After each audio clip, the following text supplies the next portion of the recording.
It's time to have your say because it's time for the Q&A. Welcome to AskSCW here on YouTube.com. Thank you for choosing the channel and choosing the video. Please subscribe right now. Leave in the comments in the comment section. Please like and share the video as well. Answering your questions in the wrestling community once again on WWE, NXT, AEW, and much, much more. Of course, did WWE do a blunder? Did they put Daniel Bryan as a Hall of Fame inductee on their network before it was actually announced? Going to be discussing that topic here on AskSCW. But before we do, if you want to be involved here on the next episode of AskSCW and get yourself a shout out, leave a question in the comments below with the hashtag AskSCW, or you can get involved on Twitter, Instagram, or Facebook. All of them should be covered on your screen right about now. But without further ado, let's get our first question this week, which comes from Jamie, the controversial one Holmes, and he asks, if the rumours of Daniel Bryan being inducted into the WWE Hall of Fame are true, what's your opinion? Do you think it's the right time for him to be inducted, or do you think it should be a bit further down the road? Fantastic question to kick us off, and you can see on your screen right now the actual image that's in question here. This actually came up on WWE Network, and you can see that it says Daniel Bryan 2021 Hall of Fame inductee with a selection of videos you can go and check out as well.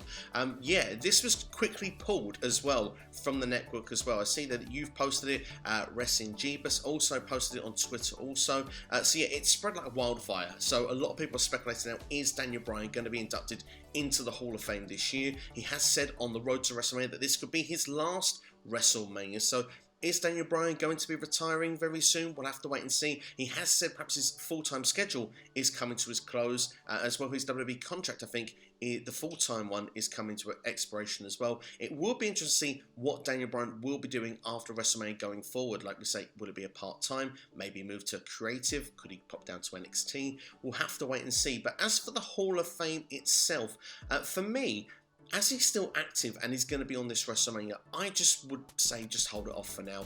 Daniel Bryan, without question, is a Hall of Fame inductee. He's top bill. He's someone that you turn around and say he is someone that you would have headlining your Hall of Fame because, you know, he's that popular. The Yes Movement, the fans of today, fans of 10, 15, 20 years ago, all be big fans of Daniel Bryan and want to celebrate and see this moment. And another thing for me that I think be very important is seeing a full house of the Yes Movement there. I'd want to see this going down with him being retired 2 or 3 years down the line, and actually, you know, everyone there to be able to celebrate Daniel Bryan the way he should be celebrated. If anything, it's a crying shame the Hall of Fame this year can't have that. It feels maybe they may get some people there. I know that WrestleMania itself is going to have 25,000 fans per evening, but looking at it, for me, I would have held it off. That's just my personal opinion, but we still don't know if this is a complete blunder from WWE's end or if it's a spoiler that's been given away early. One thing that seems to be that's come out in the last 24 hours or so, Batista's name has been removed from the 2020 Hall of Fame, so that's interesting. Perhaps they just couldn't work the schedules out. Big Dave can't beat it. I know he's been recording Guardians of the Galaxy 3 recently. I know he was over in Australia doing that. I'm guessing by now that's probably wrapped up, but maybe they just can't get Big Dave over for this occasion this time. So maybe his one will be saved for next year. And I think Daniel Bryan would have been a great one for that one. Those two as a headline acts for next year, I think would be awesome. But if they're doing that to replace Big Dave's name, I can understand it. It would be a big name in his place. But as I say, I would prefer someone to be retired before they actually go into the Hall of Fame. It seemed a bit weird that he goes in the Hall of Fame on Tuesday. He's then potentially what could be a WrestleMania main event type match on the weekend. For me, that seems a bit ludicrous at this point. But hey, he would deserve it. He would be, like I say, top bill Hall of Famer if and when he goes in. I imagine that Glenn Jacobs, Kane would be probably the person that would be inducting him to the Hall of Fame. I mean, who better? The team, hell no. And of course, that's one of the categories that comes up as well, videos you can watch if this actually seems to be true. So we'll have to wait and see how it's going to go. But is Daniel Bryan a Hall of Fame worthy person? Yes, he's top bill. Is it something I would do this year? Personally, no. Is it something I'd do a couple of years down the line? Most certainly. Next question is now coming from Noob and Co. What are your thoughts on the Lights Out women's main event match that was at AEW Dynamite this week? Of course, talking about Thunder Rosa and Dr. Britt Baker. What's your thoughts on the formation of the Pinnacle, and why is Charlotte Flair being randomly omitted from the WrestleMania 37 promotion material? 3 fantastic questions there. Let's start off then with the lights out match of main event this week on Dynamite with Britt Baker and Thunder Rosa. One of the best matches in AEW history, just what the women's division needed. We've been saying for ages that AEW has been crying out for a moment like this because it just makes your women wrestling seem so much more important when it's given a storyline build, long-term build as well. This has been going on for a number of months, and then given that big payoff on a main event segment of Dynamite. That's amazing. That's what we want to see. And it wasn't just the only women's match on the show. Jade Cargill was earlier on in the show as well. So this is what we want to see. We want to see a couple of matches each and every week on AEW. We want to see long-term building storylines with these superstars. And when you've got 2 amazing talents like Britt Baker and Thunder Rosa, they can go out and throw on some magic. And you see that with the lights out unsanctioned match, that was violent. That was something that you don't usually see with women's wrestling. It certainly was something different. It stood out, and it stood out for all the right reasons. This is a match of the year candidate, and both of the ladies deserve massive props. I thoroughly enjoyed it, and this is a big step in the right direction for the AEW women's division. Right now, after this, I would like to see both of them inserted in the championship picture with Hikaru Shida, whether it's, Thunder Rosa one-on-one, then Britt Baker one-on-one, or even a 3-way. I would be down for it. Honestly, I so enjoyed it, and if you haven't seen the match from Dynamite this week, you are missing out. Go back and check it out now. As for the Pinnacle, what a great formation of this stable. Honestly, it's one of my favourite things that's happened in wrestling in the modern term, and I really think that when it's all said and done, this could be one of the greatest stables of all time. I just love the way it's put together. It's so MJF. Amongst a group of heels, he still comes off looking such a bad guy, and you've got to love the way it was done, because with the Inner Circle, we thought for the longest time that with the Inner Circle, he was coming in to take over the Inner Circle. It wasn't like that at all. He was using the Inner Circle. He was using Chris Jericho. He was trying to break them up, yes, but he was trying to learn how they tick, how they work together, so we could go out and form his own faction.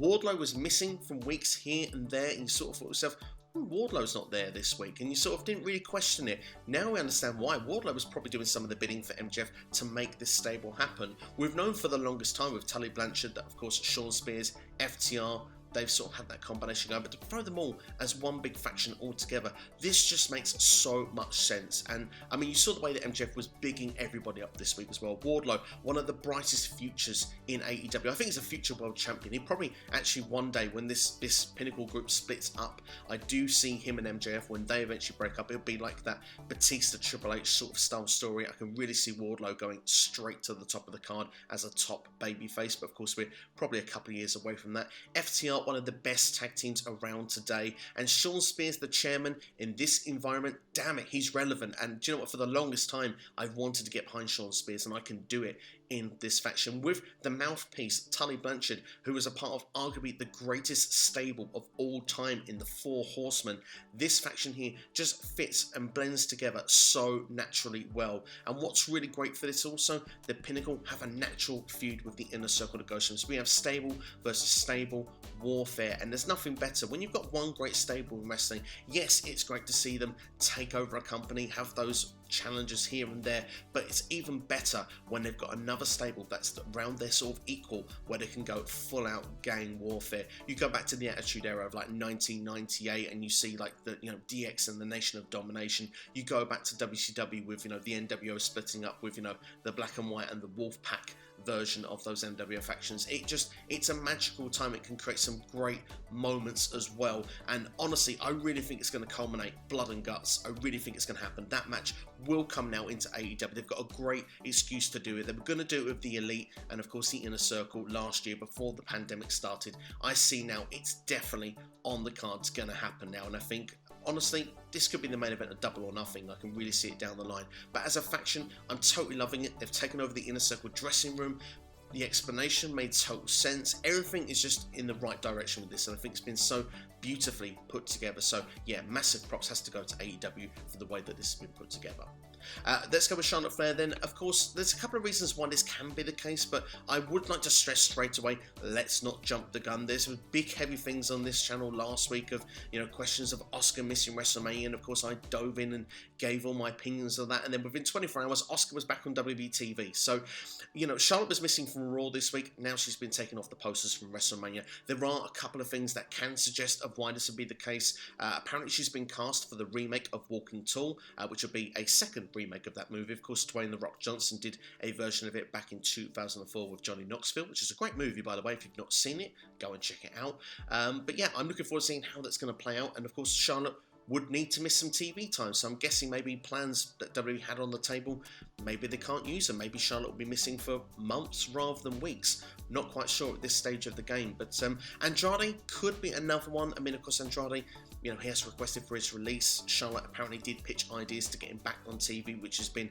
you know, rejected, so maybe Charlotte's kind of taken an exception to it. There's a few different, you know, potentials of why she could be taken away from the promotional stuff. Maybe the match with Asuka is off at WrestleMania and come on to potential challenger that could be in the place in the next question, but we'll have to wait and see what's going to kind of happen with it, because like I said, let's not jump the gun. Charlotte's only missed 1 week of TV. She could just as likely turn up on Raw tomorrow and everything that's been going on the River Mill for the last few days goes completely down the toilet. So at this stage, I'm not going to panic just yet, but those for me would be the reasons why Charlotte would not be involved with WrestleMania. I think the main one would be Walking Tall, if that's the case. We've got the big fight Phil with us here on SCW next now. Joseph Conley with our next question. What do you see Rhea Ripley doing at WrestleMania now she's showing up on Raw after Fastlane? This could be the money question this week. Of course, news broke on Twitter on Friday. Rhea Ripley will be debuting on Raw this upcoming week, which of course is one night after Fastlane. I just wish with the video packages it was building, we had coming soon, that we actually got the news on Raw last week. I think we could have had a whole week build of excitement here, but tying into the last question, if Charlotte Flair is not going to be at WrestleMania, is this the reason that we're pushing things forward for Rhea Ripley to come in now?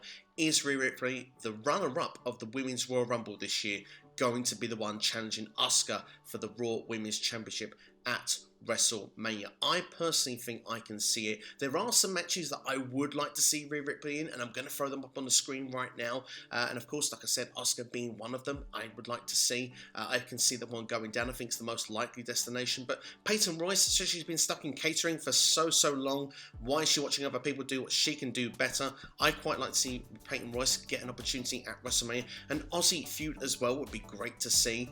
Of course, also Alexa Bliss. I mean, she was eliminated from the Royal Rumble match from Rhea Ripley. I think this is a potential avenue we could go down if we're not getting that championship match, because at the time nothing was really made of it, but everyone was scared of Alexa Bliss. It was Rhea Ripley that took that step to throw over the top rope, and let's not forget, Rhea Ripley is the Nightmare as well, so that could kind of throw hand in hand if you wanted to make a rivalry out of that. And last but not least as well, Bayley needs an opponent for WrestleMania. I know she's on SmackDown, but we've had Raw vs SmackDown showcase matches before. It would be a match I'd very much like to see. Hell, I'd even like to see her versus Charlotte Flair if everything is complete rubbish and that the rumours are not true and it's going ahead, because Rhea could then get a revenge for what happened with Charlotte at WrestleMania last year. We could even get the triple threat with them and Asuka, but we'll have to wait and see what's going to go down. For me, if Charlotte Flair is not involved at WrestleMania, I personally think Asuka is going to be the candidate. That is going to be the challenger. That is going to be the match, and I would really like to see it. I think it's a dream match potential. If that's not going to be the case and it's all rubbish of what we're hearing, then perhaps Alexa Bliss would be my backup answer for you. But I'd love to know what you would like to see in the comments below. Next question now comes from Austin Whitley. How would you book Keith Lee when he returns? Great question, this one. I think it all depends really on when Keith Lee returns, because there's a couple of places you could easily fit him in back on the Raw roster. For me, the United States Championship picture is the perfect place. I mean, of course, he was supposed to be involved at Elimination Chamber in that triple threat match with Riddle, of course, who won the United States Championship at that point with Bobby Lashley as well. I think Riddle versus Keith Lee would be a great match that could happen. Also, Keith Lee versus Sheamus is something that was building towards WrestleMania. You could reconnect that storyline. I'm guessing Sheamus's direction for WrestleMania will be probably directionless tonight after Fastlane, so that would be a fun match to put together. Maybe the triple threat would make a lot of sense. Maybe all three of them in a triple threat match would make great sense going forward. But Keith Lee, should he return as a babyface? Should he return as a heel? Many people want to see him as part of the Hurt Business. That's been something that's been rumored for a long time. I think that could be a fun direction, a swerve of things for Keith Lee's character.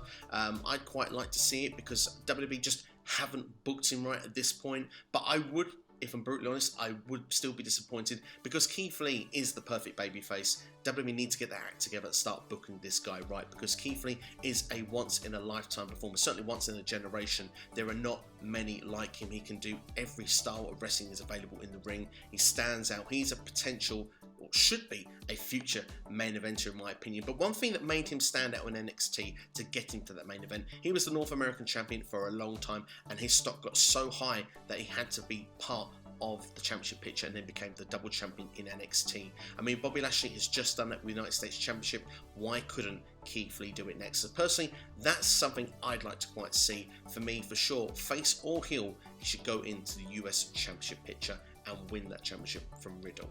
Next question comes from Dan the Man Williams, Mr. DWE. Who do you think will be the first ever major AEW star to jump ship to WWE? Love this question, because people always say about WWE stars going to AEW. It will happen one day. Someone from AEW will jump ship and go to WWE. And like I say, the question is, who? Who is going to be that person doing it? Well, I don't see it being top tier talent in AEW. I think that people that are, have this wanting to build AEW to where it's going to get, and people that are top stars, I don't see them going over. But someone that's sort of that mid-card area, someone that perhaps arguably feels that it should be pushed towards the top of the card, not quite getting next, not quite connecting. Those are the people that I can see jumping to WWE. And the two names that I have in mind, well, one's a tag team and one's a single star. The one that I'll go most likely, I'll start with, is Brian Cage. I think if you look at things, Cage, he's been in a great cinematic match recently at Revolution. He's been a part of Team Taz, which has started to become a bit of, relevancy as of late. But obviously this week he went against Taz as well.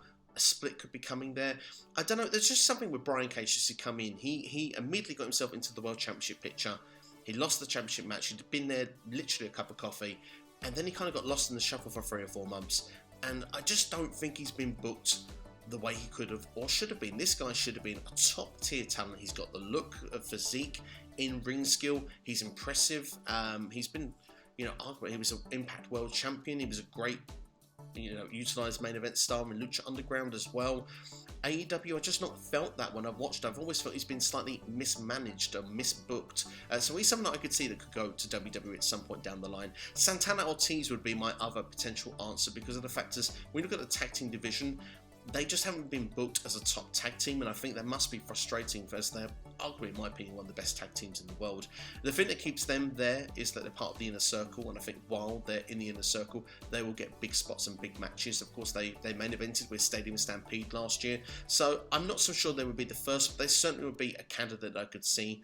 Other ones that I would have said originally would have been Britt Baker, but I mean, I do think she's going to be a women's champion in AEW one day, and I think she's a bigger star in AEW than perhaps what she would be booked in WWE. You look at that current talent pool in NXT, I don't see her actually challenging for the NXT Women's Championship if she was to jump over right now. But of course, being with Adam Cole, maybe it's something that could happen one day.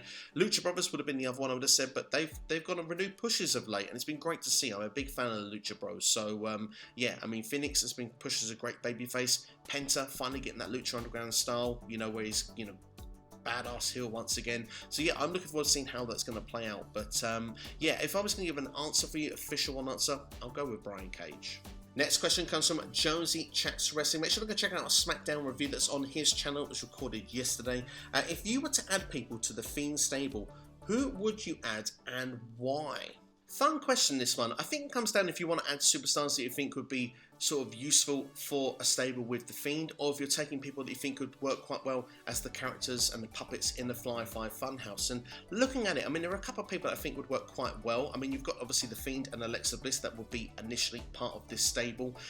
For me, I look at the puppets and I turn around and say that, you look at the Fiend and Bray Wyatt, he's kind of got a different character in the Funhouse to out, so maybe I'd take superstars that would be the reverse of what would be some of the characters you'd have. Because, for example, you look at Huskers, for example, Otis would fit that really, really well, but I mean, I can't really see Otis part of the stable. That just wouldn't really work for me. So I'd try and find people that would work and be a twist of it otherwise. So for me, I'm going to take the first one, Rambling Rabbit, someone that continue talks, non-stop talking. Let's have a superstar that doesn't talk at all. And someone from NXT that I think would work really well amongst with The Fiend and Alexa Bliss is Dexter Lumis, a freaky, starey kind of dude that doesn't say a word and does just art, that does pictures. He can do the babyface style as well. He can do the heel style. I think he'd work really well. It's a real contrast of what you see in the Funhouse to then what he would morph into out of the Funhouse. It's a complete difference. And of course, then you see this dark, fiendish stable. I think Dexter Lumis would fit it very, very perfectly. So I'd quite like to see that.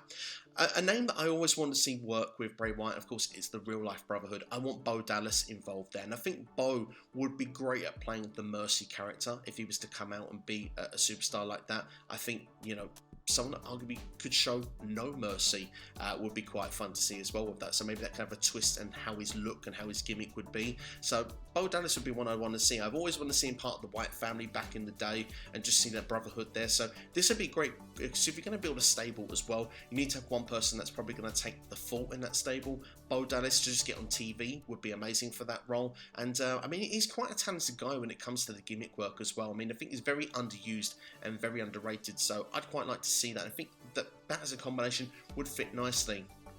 To have that last one is quite difficult, but I mean, as a look wise, if you're going to have a dark stable, I used this for the Seth Rollins stable last week, but Aleister Black would be quite fitting. I know Huskus is the other one, but someone that's out of shape. You know, Aleister Black is well in shape, and you know, just looking at someone that's that you know, trying to work out to get it. Aleister Black is well put together. He's tattooed up and just would look quite fitting in this dark looking stable. Before he's had the eye patch going on as well, so maybe they can do something like that with him. So if you would collectively put a stable like that together, I think it would be quite dangerous. It would be quite dominant, but it would work quite well as a heel faction for me. It would be better. But yeah, I mean, for me, The Fiend one day to see another faction would be quite interesting. Obviously, now he's got the partnership with Alexa Bliss, which I think is working really, really well. And of course, Alexa Bliss in that way is kind of playing that Abby role, even though it's all kind of brainwashed at this point. A lot of them superstars would work quite well under that brainwashed mentality as well. I mean, Dexter Lumis probably doesn't need much encouragement from his sort of character because he's quite, you know, if you want, disturbed already. Bo Dallas would fit in quite perfectly. That last name is a bit questionable, but I mean, Aleister Black I think would look quite cool amongst this stable. Would be the one that's all tattooed up as well. I just think he'd offer something different as well as an in-ring perspective as an athlete as well. So for me, I think that'd be quite fun put together stable. So yeah, be interested to know your thoughts though in the comments below. Who would you like to see if there was a Fiend stable in WWE? TNT of our next question now here on AskSCW. If you ran your own wrestling company, who would be your first 5 signings and why? Amazing question. I mean, you have to look for certain qualities of what you want to do to get your company over. Now, if I can sign anyone in the world, I mean, I'm probably looking for who I think is the best right now, who I think is going to draw me ratings. And if you look best with, we've got character-wise and in-ring wise, someone that looks like a champion, Roman Reigns is your guy right now. What he's doing week in and week out on SmackDown, he's arguably carrying that show. He has been the difference maker of what makes SmackDown tick and so great each and every week. So Roman Reigns would be my pushed champion. He would be the guy going forward because WWE have finally got that on point. So Roman Reigns would definitely be signing number 1. I would go with my current favourite superstar. If you want your 5-star matches in ring, good character work as well on the mic, AJ Styles is that guy. So AJ would be, for me, a shoo-in in those top 5 picks. And there you've got 2 ready main eventers as well. I'd want an attraction as well. I think someone that you look at your TV screen and you go, wow, I can't believe that person can do that in the ring. Keith Lee has the attributes of that sort of superstar. He's sort of a larger than life kind of guy in ring, but can do high flying moves. He can do technical. He can do the power game as well. Keith Lee is a masterclass of putting on some amazing matches. So Keith Lee for me is a future main eventer of any company that he goes in. So for me, Keith Lee would be a shrewd signing. A future star, someone that right now, very young, got time on their side. It's between Chris Bay and MJF, but I think I'm going to just give the edge to MJF because the mic work, absolutely incredible. This guy, I mean, he makes you want to see him be punched in the face. I think MJF is a game changer, and I think when it's all said and done, MJF in 20, 25 years from now is going to be seen as one of the best heels of all time. So for me, I think MJF is a shrewd signing. I think that's one that's needed. But my last signing, I want someone for the women's division. I want a face of that women's division, and there are a couple of names that I think could happily fill this role. But I think when you look at mainstream, you can't beat what Becky Lynch did before she went away. Becky Lynch got over in such a way that, I mean, she main evented WrestleMania 35.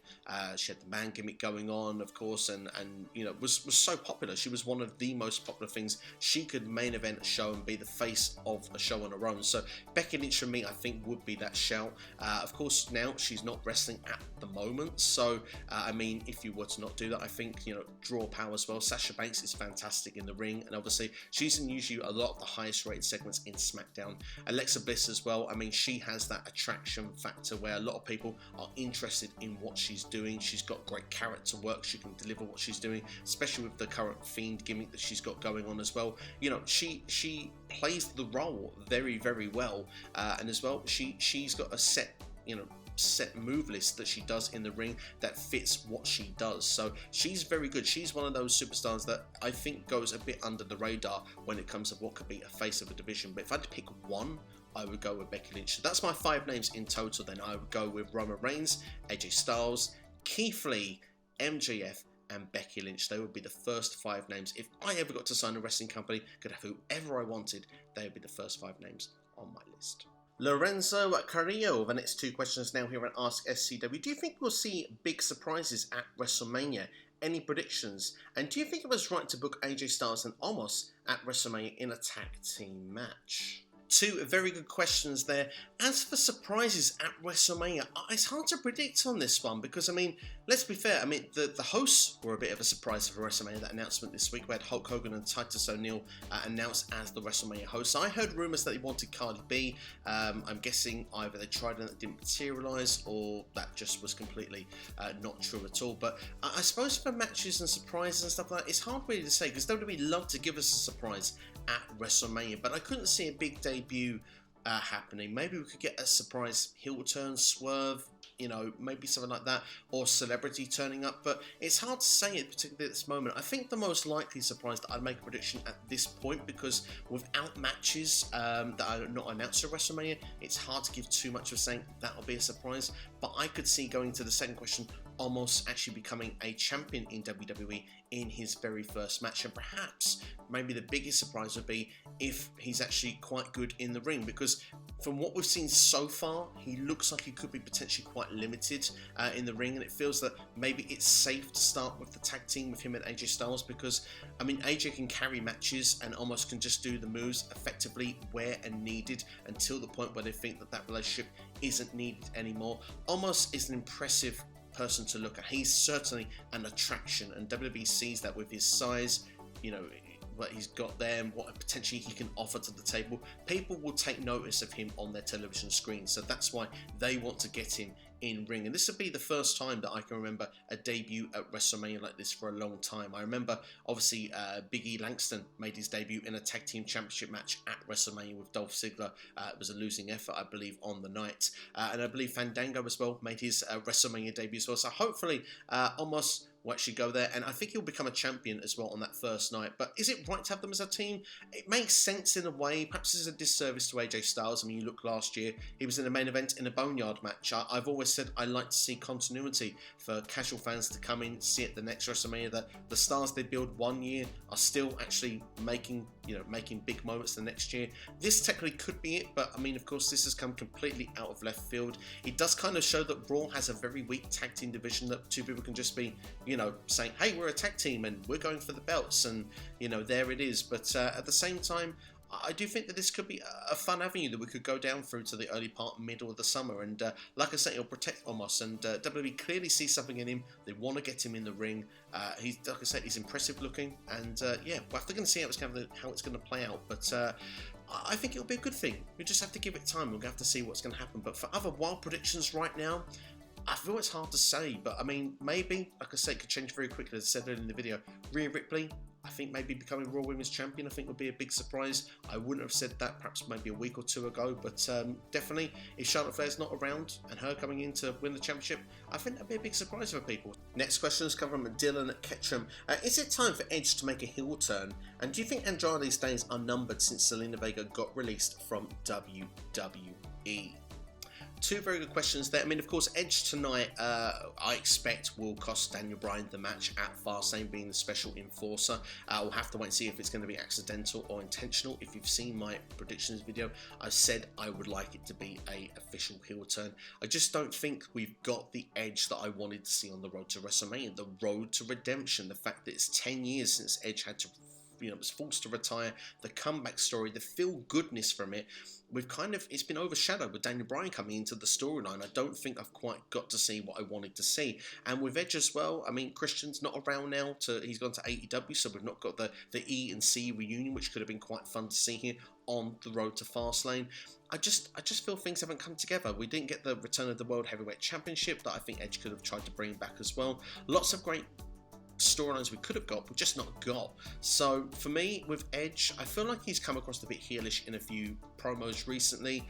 He's sort of character work on that, and of course he's the ultimate opportunist. That's what Edge does, and Edge did say previously that he'd been too much of a Mr. Nice Guy, and he did say it when he first made his return. So I think a heel turn would be something I'd quite like to see. I think Edge does a lot of his best work as a heel. So if you wanted my honest answer on it, I think it should happen. I'd quite like to see it.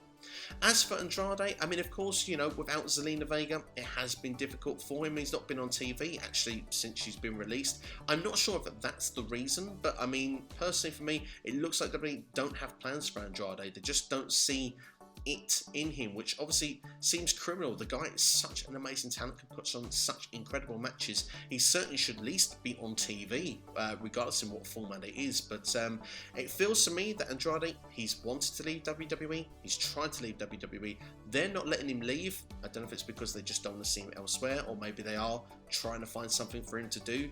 But one thing's for sure at the moment, he's going to be sitting at home. So yeah, let's wait and see what's going to happen. But it does feel like without Zelina Vega, yes, the Andrade character has been suffering, and it looks like it's going to continue to suffer in the very near future. Last questions this week coming from Mike, Tanhabs Mike. He's got two for us as well. Finn Balor has been doing his best work since returning to NXT, putting on amazing matches. Which of Balor's two NXT runs have been the best, and why? It's a fantastic question. How do you see Timothy Thatcher and Ciampa and Imperium storyline playing out? Well, just like NXT, I'm going to have Finn Balor as the main event of this video, so I'm going to start with Imperium, Ciampa and Thatcher. For me, looking at it, we have Walter now returning. I can see Walter taking on Tommaso Ciampa at NXT TakeOver. I think that's going to be amazing for Stand and Deliver. That was a match I made in the predictions video when I did a Stand and Deliver match predictions card. I think that is going to come to fruition. I think Timothy Thatcher is eventually going to join Imperium. I don't feel him as a babyface. Apparently they have history on the independent scene, with some of those members like Marcus Bartel and stuff. So I can see Thatcher being a part of this stable somewhere further down the line going forward.